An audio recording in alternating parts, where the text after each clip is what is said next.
Bismillahirrahmanirrahim. Assalamualaikum warahmatullahi wabarakatuh. Bertemu lagi bersama Ustazah Ummu Saleh dalam pelajaran Pendidikan Islam tahun 5 bidang ibadah. Tajuk Tayammum.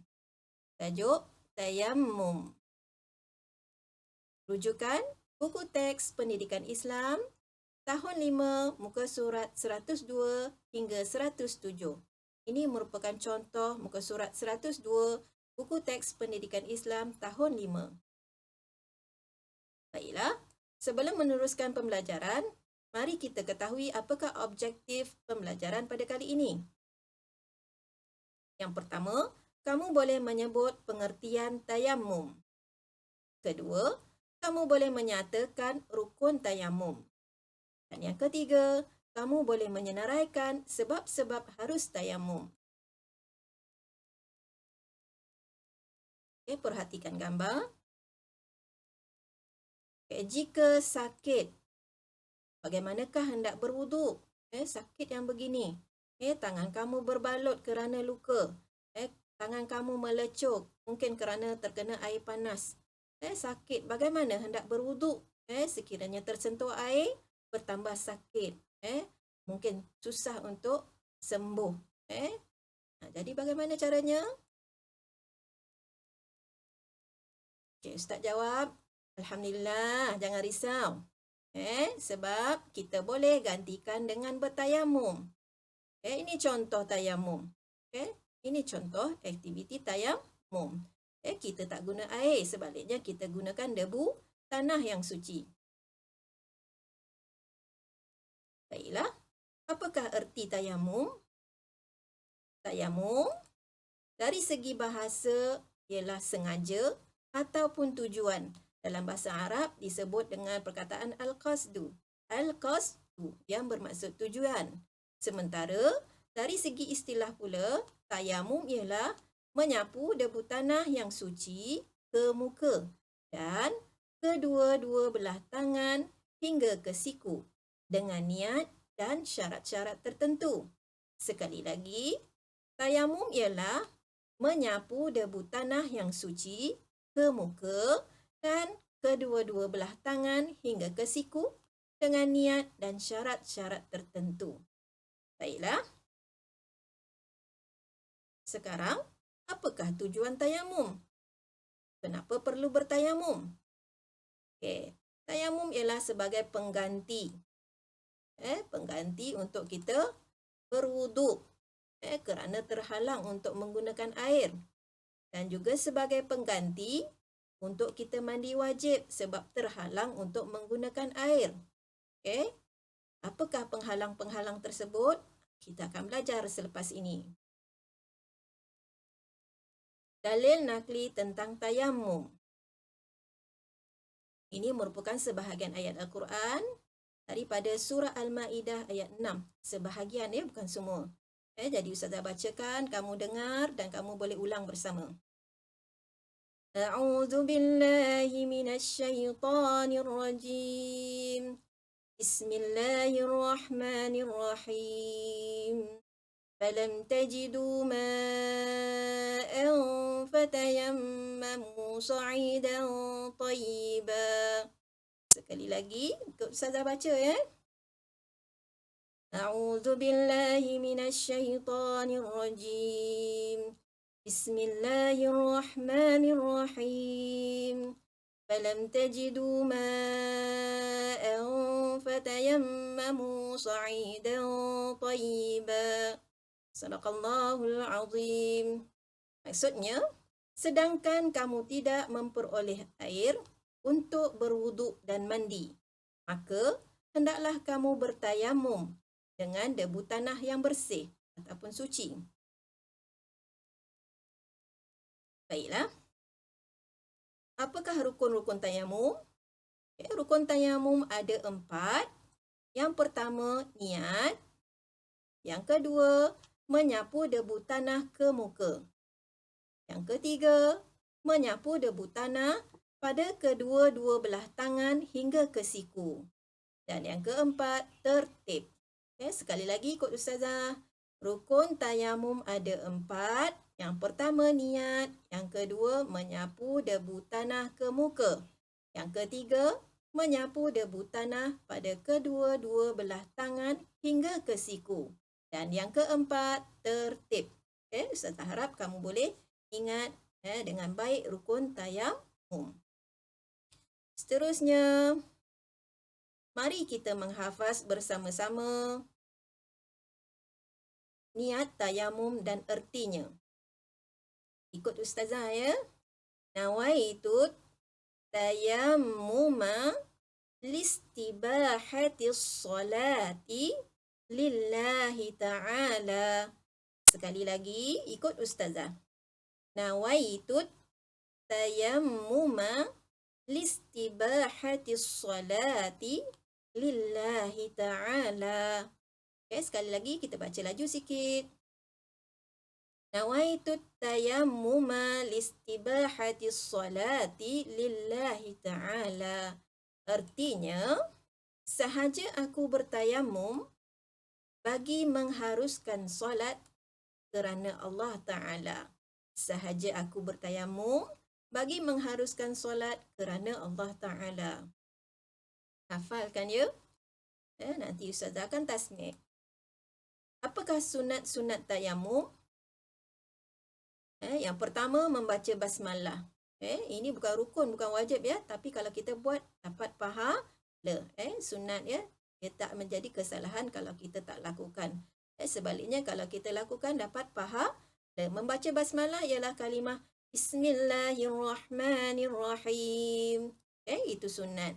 Yang kedua, menyapu muka dari atas ke bawah. Maksudnya, kamu sapu dari atas ke bawah.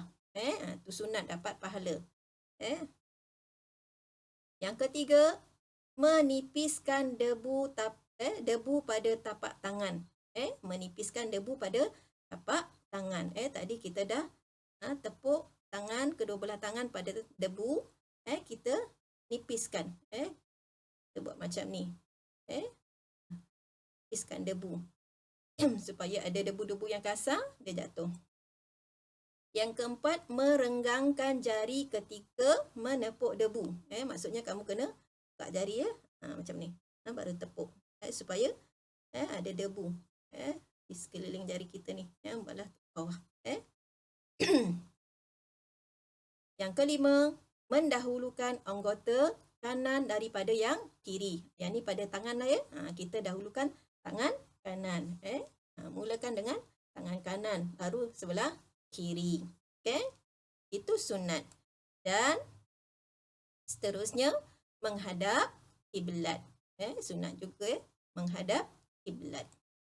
Dan seterusnya membaca doa wuduk setelah selesai bertayamum. Sama kita wuduk, kita baca doa lepas wuduk. Lepas tayamum, sebab tayamum pengganti kepada wuduk, kita baca doa lepas wuduk selepas tayamum. Baiklah, itu sunat ya. Sekarang mari kita ketahui apakah sebab-sebab yang mengharuskan tayamum. Bila masa kita boleh tayamum.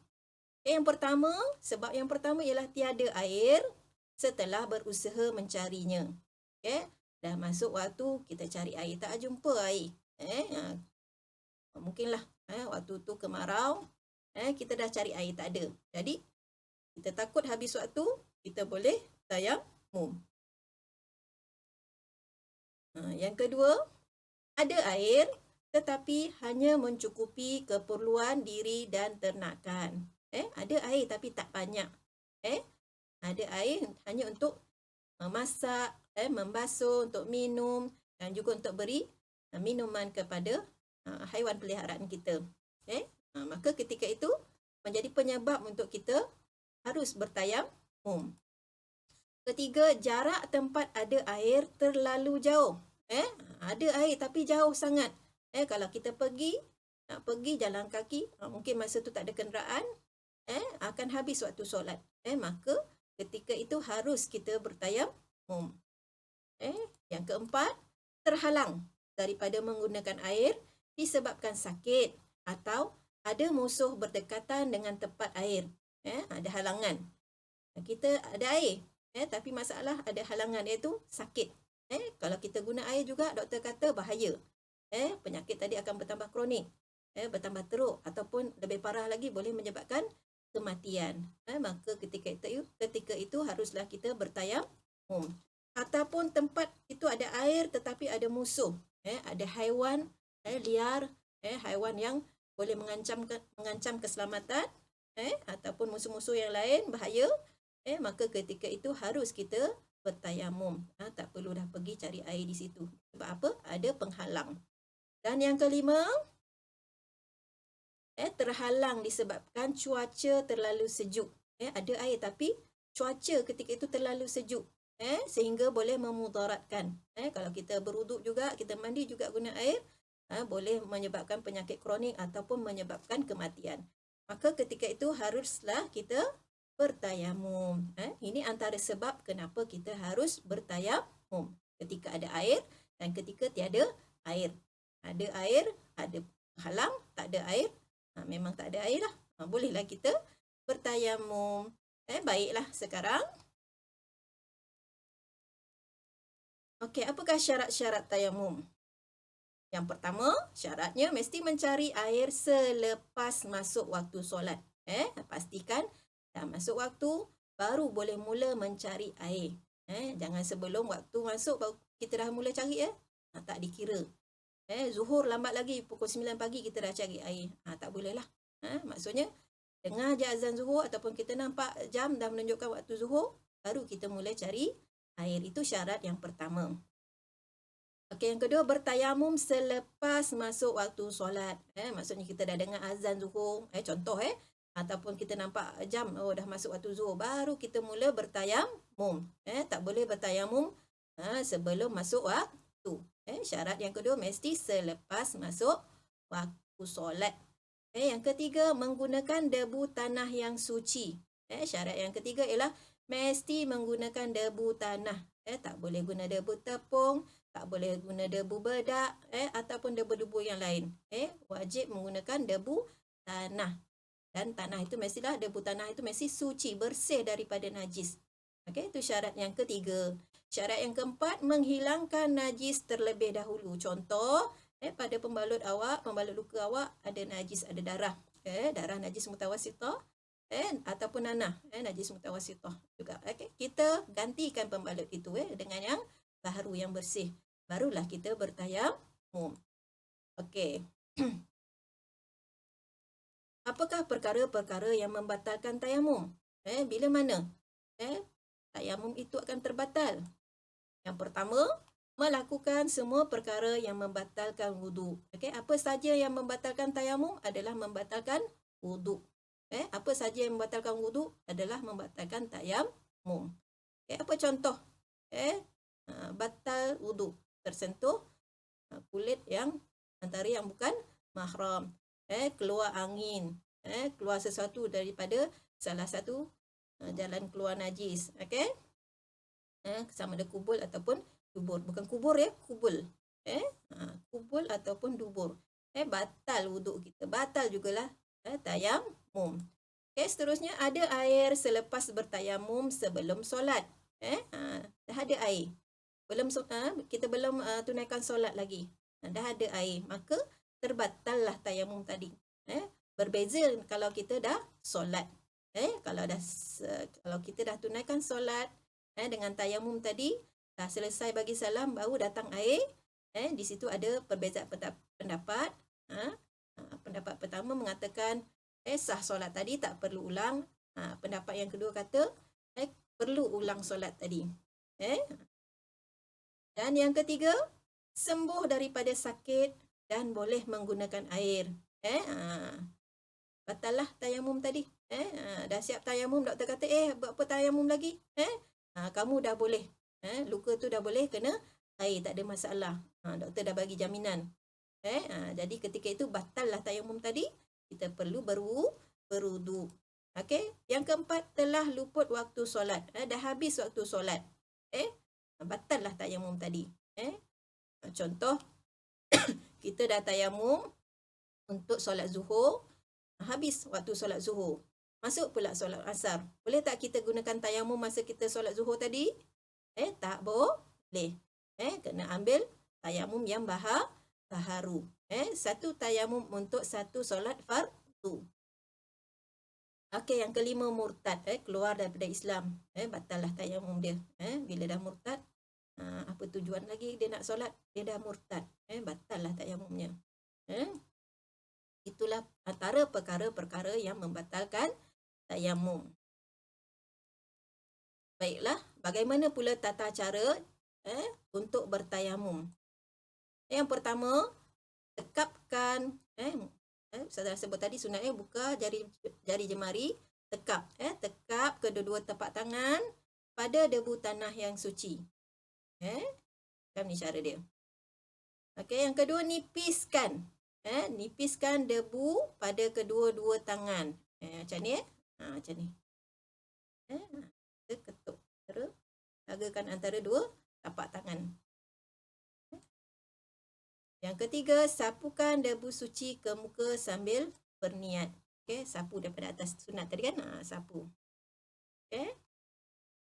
Yang ketiga, ulangi tekap kedua-dua tapak tangan pada debu tanah yang suci dan nipiskan. Sama macam tadi sama.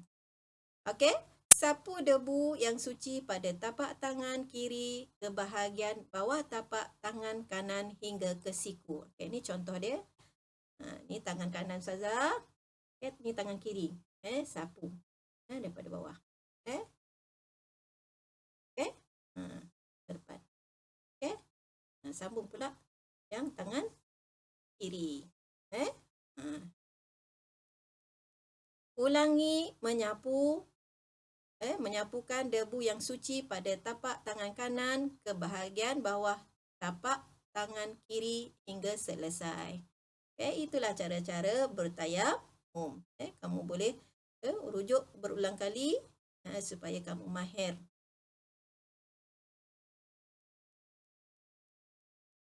Rumusannya, kesimpulan kita belajar pada hari ini ialah tidak ada sebarang alasan untuk tidak solat.